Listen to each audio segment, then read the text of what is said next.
Nice of them to leave us a few options.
Okay.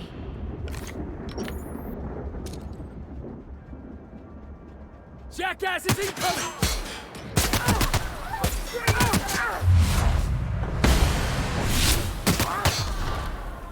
Ellie's down!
Hit!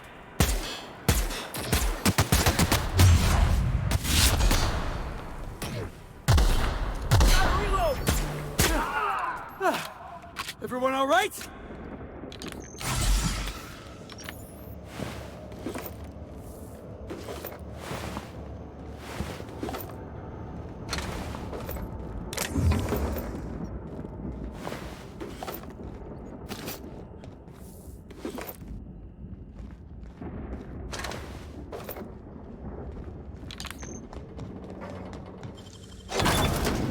Going.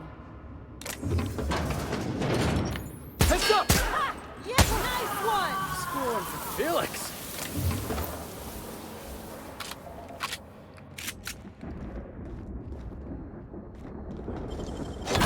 Real slick.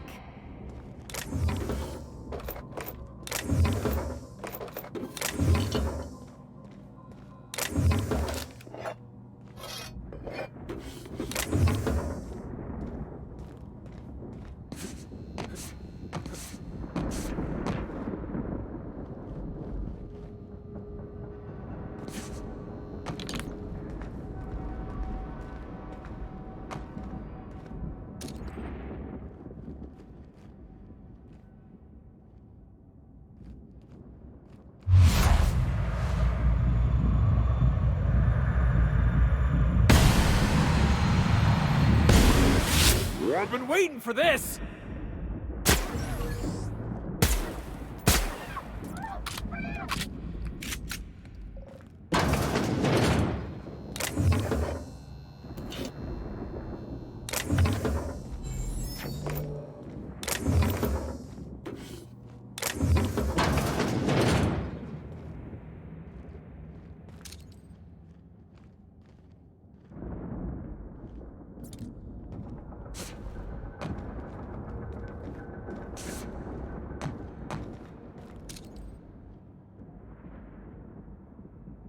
Good brawl. Don't mess with us.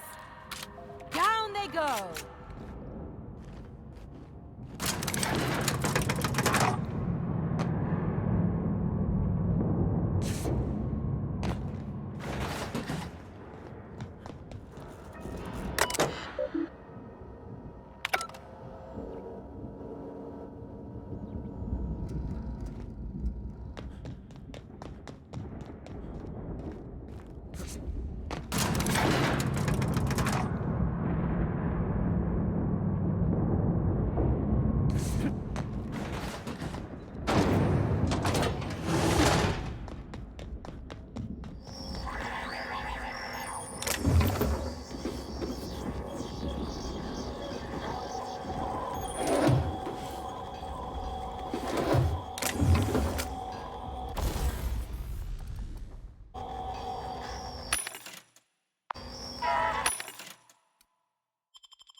Let's go, troops. Stellar Base counting on us. I'll take this one.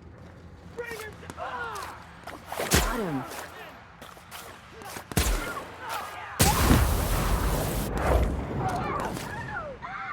Looks like we're doing this.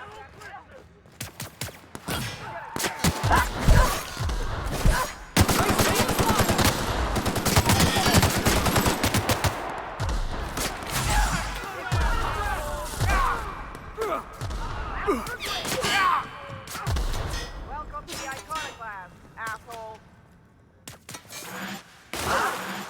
Welcome to the Iconoclasts, asshole!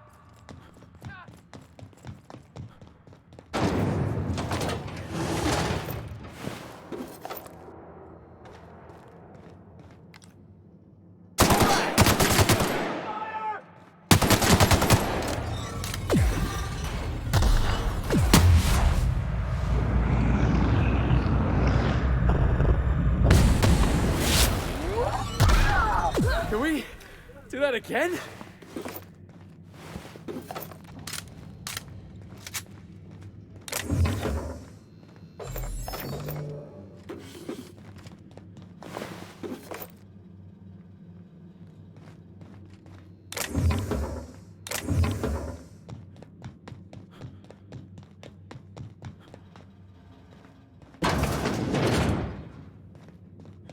Heads up!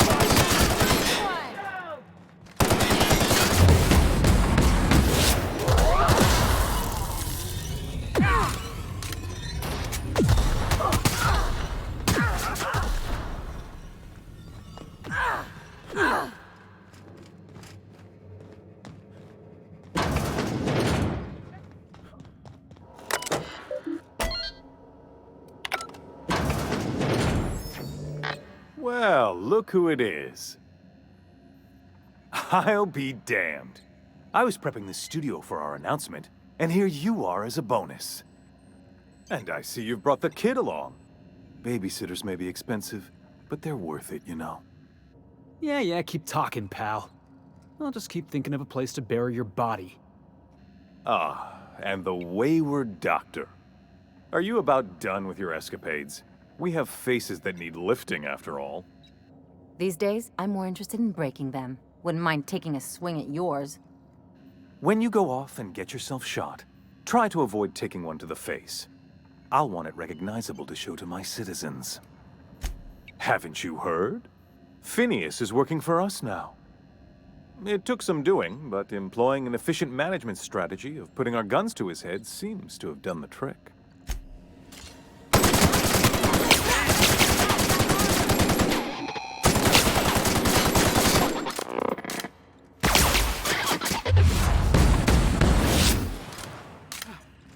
Everyone all right?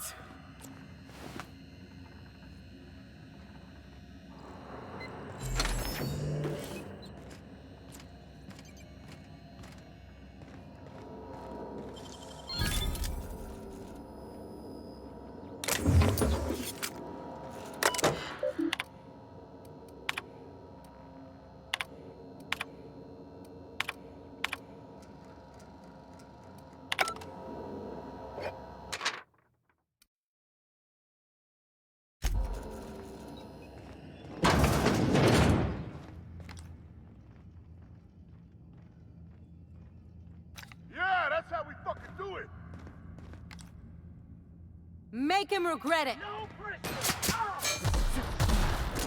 We're the best there ever was.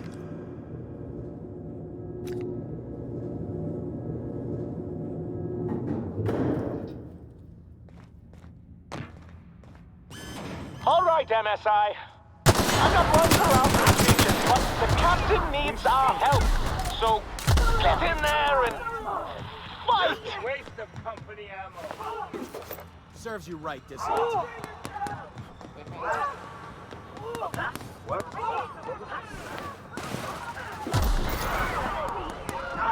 has to find Falcon. This one's mine! Waste of company ammo. Serves you right, dissident. What was that? You, ain't feeling jittery, are you? 'Cause I'm not. Hope you're right about this, Captain.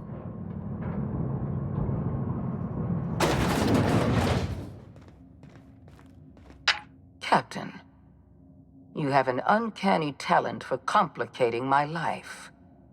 You've disrupted the balance of power. You've upset the natural order of things. You've introduced uncertainty, and there is typical. Running your mouth in the middle of a crisis.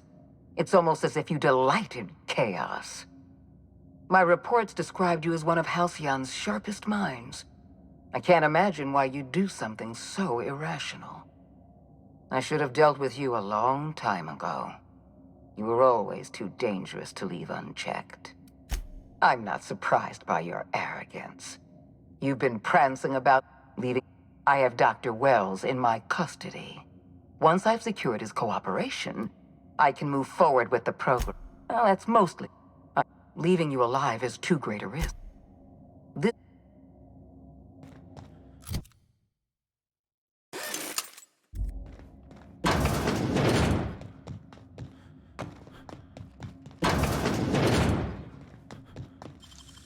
You gotta teach me that.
That's the last of him.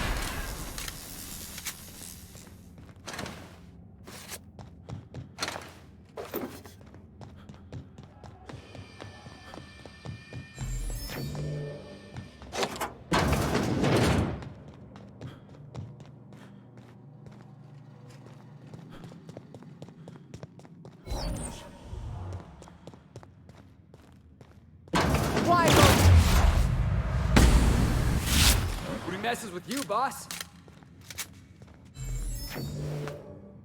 Get me out of here!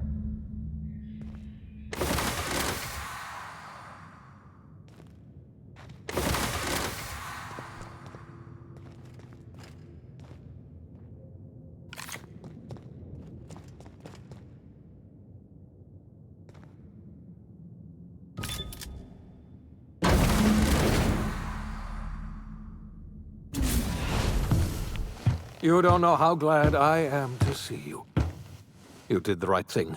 Akande was a monster. Her death was much deserved, and long overdue. And you lunatic, you broke into the board's own fortress just to rescue one doddering old man. You are absolutely out of your mind, and I can't begin to thank you enough. I'm all right, thanks to you. Akande wanted my cooperation. I'm quite sure she would have beaten it out of me if you hadn't arrived. You've broken the board's stranglehold on this colony, and you saved my life. But there's still so much we have yet to accomplish. You and I are going to have to work harder than ever to save Halcyon. I'm afraid the situation is far worse than any of us ever anticipated. Earth has gone dark. We haven't received a single message in 3 years. There's been no communication, no signals, nothing. 2 years ago, the Earth's Directorate's frigate disappeared on their way back to Earth. We don't know what they discovered when they arrived, or if they arrived at all. Hold on, Doc. Are you telling me the Earth went dark 3 years ago, and the board's just been covering this up? They've been incredibly effective at concealing the truth. Right now, the only people in the colony who know are standing in this room. They haven't exactly been hands-on around here anyway. So there's one less rubber stamp to worry about.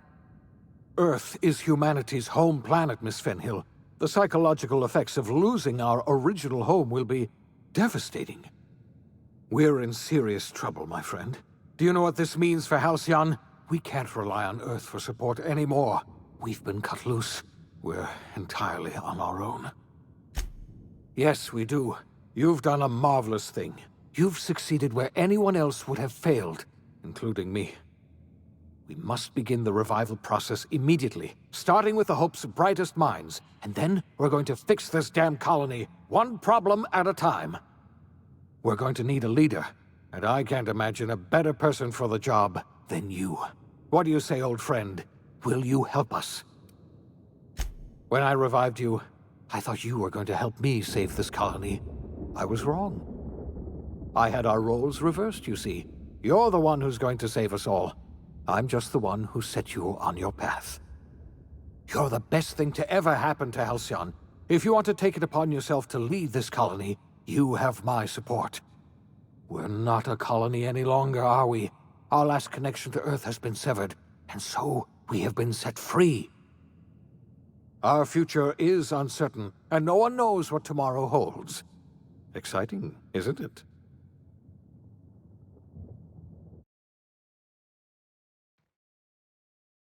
The OSI teaches that everything in the universe happens according to the grand plan. But the stranger that arrived in Halcyon was an unplanned variable. From the moment he landed in Emerald Vale, his actions altered the course of history. The events on Tartarus brought about the end of the board's authority.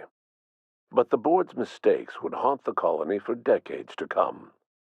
The damage they left behind would require the work of a generation to repair. Dr. Phineas Wells began reviving a handful of the Hope's colonists. Engineers, scientists, technicians, and intellectuals. They were among the brightest minds the Earth had ever sent out into the stars. The Hope scientists and engineers woke up in a colony descending headlong into total collapse. With no way to return to Earth, they had no choice but to band together and devote themselves to the cause of saving Halcyon. The people of Halcyon were nothing if not hardy. In the absence of the board's authority, many of the colony's settlements banded together with a single purpose in mind: survival. Life was especially hard in the years to come. Some towns dissolved by attrition and starvation, but most of them found a way to carry on. In the years to come, Halcyon was forced to reckon with its newfound freedom. The board was gone, and for better or worse, the colony was responsible for its own destiny. Between MSI's worker-centric policies and the iconoclast's manpower, Sanjar and Zora were able to rally many of the Terra 2 townships to their cause. MSI's workforce swelled, and the iconoclasts enjoyed a significant surge in their ranks. The board was too distracted by infighting and internal politics to stop MSI from becoming a powerful corporation and a refuge for townships that might have fallen through the cracks. Consumed by paranoia, Lilia Hagen took Sublight Salvage in a controversial direction, openly accusing board officials of an extraterrestrial conspiracy. One day, an accident at the Groundbreaker's docking bay silenced her forever. Time would tell if her replacement could keep the Sublight family together. Adelaide McDevitt replaced Reed Thompson as the leader of Edgewater. She and her followers transformed Edgewater in their image. Anyone loyal to Reed was pressured into leaving town, and those who stayed behind adapted to her way of life. Adelaide transformed the old cannery into a new garden. The nearby Edgewater Cemetery provided a convenient source of fertilizer. Under the leadership of Junlei Tennyson, the Groundbreaker held firm against corporate influence. The ship's mechanical stability gave Junlei the time to educate a promising generation of engineers schooled in her family's traditions. The future of the Groundbreaker looks promising. The rediscovery of the Hope and the abandonment of the lifetime employment program forced Byzantium to come to terms with some uncomfortable realities about the state of Halcyon. While Byzantines were reluctant to surrender the luxuries they'd grown accustomed to, the board's diminished authority gave them little choice in the matter. Nearly everyone had to learn to make do with less. Some even had to get jobs. It was a dark time indeed.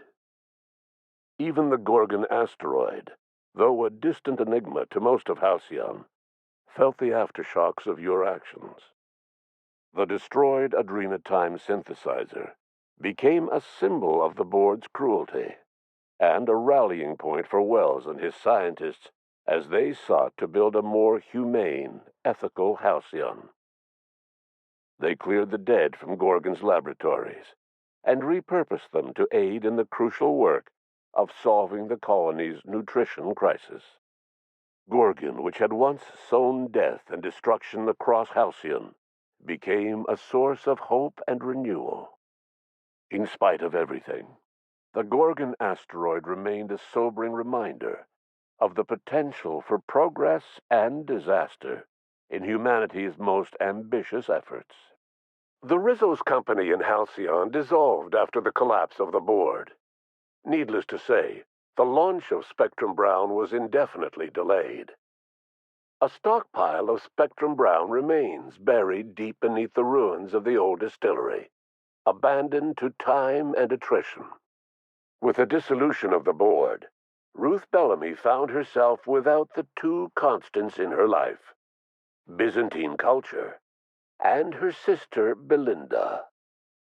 In the face of this new reality, she struggled to find a direction for her life. The colony had moved on from Halcyon Helen, and would require new heroes in the years to come. And so Ruth Bellamy decided it was time to exit stage left. She quietly disappeared from public view. The dissolution of the board did not mean the dissolution of the ambitions of Cedric Kincannon, the charismatic leader of Sublight Underground. Cedric offered Slug's transportation services to the newly thawed colonists, and set to work ferrying resources and food wherever they were most needed. For better or worse, slug headgear became fashionable in the following years. As the board began to disintegrate, Spencer Woolrich found himself at a crossroads. Cling to what little stardom remained to him, or help usher Halcyon into its new future. To the surprise of many, perhaps himself most of all, Spencer chose the latter option.